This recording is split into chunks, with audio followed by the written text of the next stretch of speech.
this young lady, and it appears a lot of other people in this generation thinks that there's a bunch of folks running around who look like her at 32 years of age, making $200,000 a year. My brother Roland Martin sent this to me. Thank you, Roland, for the heads up. Let me help you out here. And so that's her criteria. She wants somebody 32 years of age making $200,000 a year. By the way, no, you want somebody 32 years of age or whatever your age criteria who loves you, who will ride or die with you, who believes in you and your purpose and your passion. This is the money guy talking to you, telling you to stop focusing on money. Stop being so shallow, because you're going to get what you're putting out. If you're transactional, they're going to be transactional, right? If you're not interested in a real relationship, they're not going to be interested in one either. If you're going to drop them if they lose their job, they'll drop you when you lose your looks. Can I get an amen? So just knock it off. But here's the real deal, if you want to talk about the facts. The average person about 32 years of age makes about $48,000 a year, okay? Let me help you out here.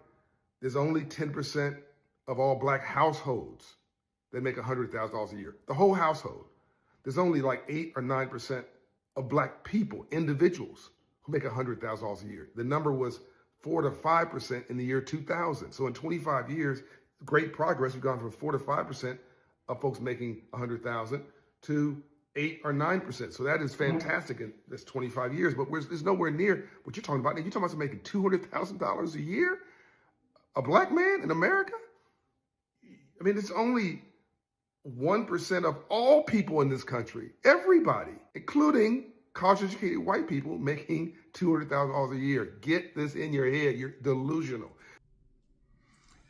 Hey, shout out to John, man. He been cooking for years when it comes to schooling us on this money.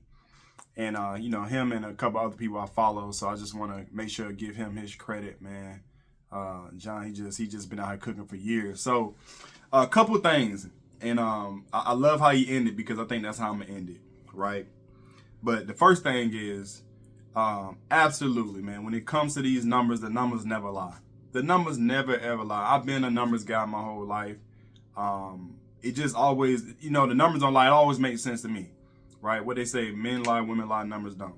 So when you really break down the facts about, even on the black side, just, you know, of that, I think from my information, I think even out of that 1%, I would say of everybody making at least 100,000, I think that the black community as a whole is probably like 0.2 of that.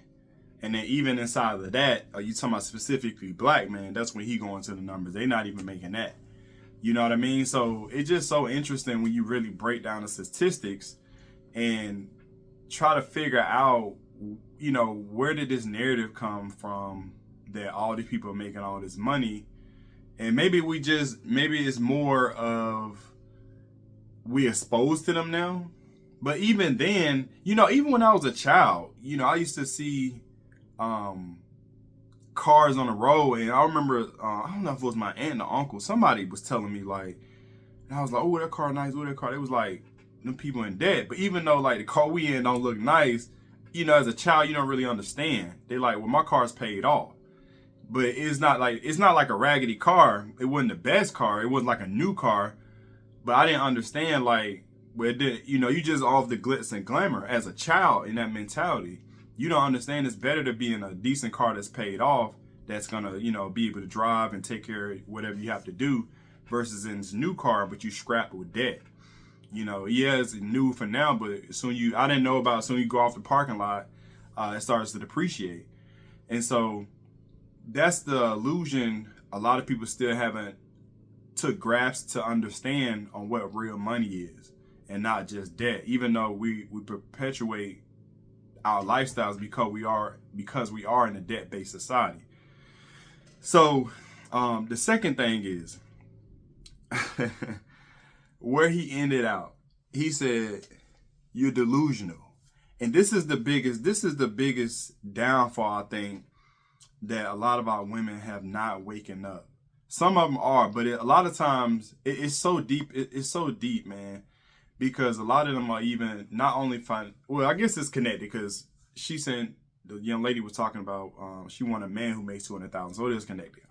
I was going to say just specific about the money, but no, the relationships tie into that delusion as well about what women want and expect from a certain. And here's the thing, again, they can want what they want, but it doesn't mean that it's reality, right? And that's the point where a lot of men are starting to realize, hey, we were sold a fantasy on what we thought women liked, right? And once we got the realistic slap in the face, we like, oh, okay, we get it now. Because most men, we actually are the practical ones, right? So, but once we get a taste of that real deal, we wake up quick. We wake up quick. Some of us may choose to stay into that delusional mind state as well, but most of us, once we get out of it as men, it don't, especially like if you hit early, like say you get in love, you get your heart broken early. Oh yeah, you'll never go through that again. And so, but I feel like the point I want to get to, not to get too far off, is a lot of women never wake up.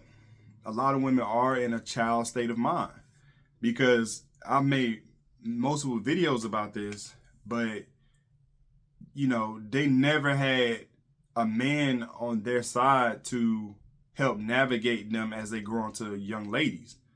They never grow into young women. You know what I mean? They just stay children. A lot of them in the mind state, they can put on nice clothes and makeup, this and that, but they never grow up. And that's why I always say, yeah, some women or some people in general, but specifically some women get older, but they never grow up. And so they easily, brought along when it comes to just going along with the get along, and they never really see what's real. So as much as John's gonna speak, true to the matter, he's absolutely on the money. No pun intended. Yeah, man, they won't listen. They will not listen. And it don't matter. And here's the sad part.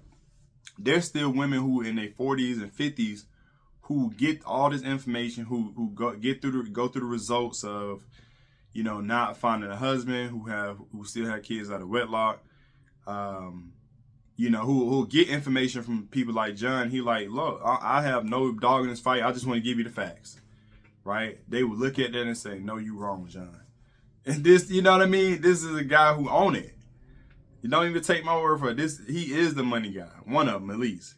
And so it don't matter, man. Like a lot of them are too far gone, and it's just a shame, But I think that it's going to be interesting in another 10 years, maybe even 5 years, because I think that too many men are waking up to what's going on, and too many women are not. So it's going to be an interesting dynamic. But the point of the video is, listen, man. If a woman's watching this, just you have to look at what he's talking about. Take your emotions out of it. Really look at the facts. He laid them out, very simple terms. So, hey, drop a comment below. Tell me what y'all think about that. Tell me, do you agree with him? Do you agree with my take? If it's your first time, go and subscribe to the Husband Code. If you've been watching for a while, subscribe. And also, if you got any value from this video, hit the like button and hit that notification bell as well, because we're going to continuously drop videos like this all the time. And man, I took a couple days off, been under the weather a little bit, but we almost back there. We're almost back there. But I appreciate y'all tuning in. Much love. Peace.